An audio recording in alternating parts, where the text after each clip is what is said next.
નમસ્કાર મિત્રો, જય શ્રી કૃષ્ણ, જય જિનેન્દ્ર સૌને મારા પ્રણામ। આજે હું તમારી સામે એક સરસ મજાનો વિષય લઈને ઉપસ્થિત થઈ છું। આવો બદલીએ જિંદગી, કપૂરથી બનીએ કરોડપતિ। મિત્રો, હું તમને દાવા સાથે કહું છું કે કપૂરના પ્રયોગથી 100% કરોડપતિ બની શકાય। વિડીયો સ્કીપ ન કરતા અંત સુધી જોજો। આમાં તમને કપૂર વિશે ઘણી બધી માહિતી ઉપયોગી લાગશે મિત્રો। કપૂરના ફાયદા પણ જાણવા મળશે। અને સાંભળો મિત્રો, કપૂર બાળવું એ એક ધાર્મિક વિધિ નથી। જુઓ, આપણે ઘરમાં પૂજા પાઠ વખતે જે કપૂર સળગાવીએ છીએ, પણ શું તમે ક્યારેય વિચાર્યું છે મિત્રો કે આ કપૂરના ફાયદા કેટલા બધા હશે? આ કપૂર આપણને જીવનમાં કેટલું બધું આગળ લાવી શકે છે। ધાર્મિક દ્રષ્ટિએ, વૈજ્ઞાનિક દ્રષ્ટિએ અને વાસ્તુશાસ્ત્રની દ્રષ્ટિએ કપૂરનો પ્રયોગ એક શક્તિશાળી પ્રયોગ ગણાય છે। તો ચલો આપણે આજે જાણીએ। આપણે જ્યારે કપૂર સળગાવીએ છીએ ત્યારે તેમાંથી જે ધુમાડો નીકળે છે, એ ધુમાડો હવામાં રહેલા બેક્ટેરિયા અને જીવાણુઓનો નાશ કરે છે અને ઘરમાં પોઝિટિવિટી આવે છે, નેગેટિવિટીને દૂર કરે છે। અને આ કપૂર છે એ દેવી દેવતાઓને ખૂબ જ પ્રિય છે। એમાં પણ માં લક્ષ્મીજીને તો ખૂબ જ પ્રિય છે, એટલે આપણે પૂજા ઘરમાં જ્યારે આપણે સળગાવીએ છીએ ત્યારે એ લોકો ખૂબ પ્રસન્ન થાય છે।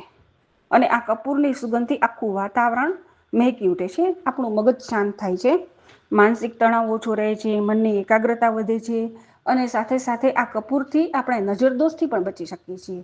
એવા આ શાસ્ત્રોમાં કપૂરના પ્રયોગો જણાવ્યા છે। આપણે એનું મહત્વ સમજીએ અને કપૂરનો પ્રયોગ કરીએ। હવે મિત્રો, જો વાસ્તુશાસ્ત્રની દ્રષ્ટિએ જોવા જઈએ ને, તો કપૂર સળગાવવાથી ઘરના બધા જ વાસ્તુ દોષ દૂર થઈ જાય છે, ઘરમાં સુખ શાંતિ રહે છે। પછી ધનની તંગી હોય કે કોઈ આર્થિક સમસ્યા હોય તો એમાં પણ આપણને રાહત મળે છે।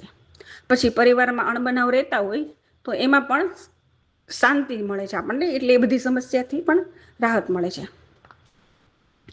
હવે કપૂરને સવાર સાંજ ઓફિસમાં ખાસ સળગાવવું જોઈએ મિત્રો। આનાથી છે ને વ્યાપારમાં ખૂબ વૃદ્ધિ થાય છે। પછી આપણને કોઈ આર્થિક પ્રોબ્લેમ હોય તો એ પણ તરત દૂર થઈ જાય છે। એને નોકરીમાં પણ પ્રમોશન મળે છે। એટલે કપૂરના આટલા બધા પ્રયોગો છે, એટલે હું તમને દાવા સાથે કહું છું કે 100% આ પ્રયોગથી આપણે કરોડપતિ બની શકીએ મિત્રો। તો ચાલો આજથી જ આપણે આ પ્રયોગ અજમાવીએ। આવો બદલીએ જિંદગી, કપૂરથી બનીએ કરોડપતિ। આશા રાખું છું મિત્રો તમને મારી માહિતી ઉપયોગી લાગી હશે। મારો વિડીયો ગમ્યો હોય તો લાઈક કરો, શેર કરો અને હા, જો તમે મારી ચેનલમાં નવા હો તો સબસ્ક્રાઈબ કરો। ધન્યવાદ દોસ્તો।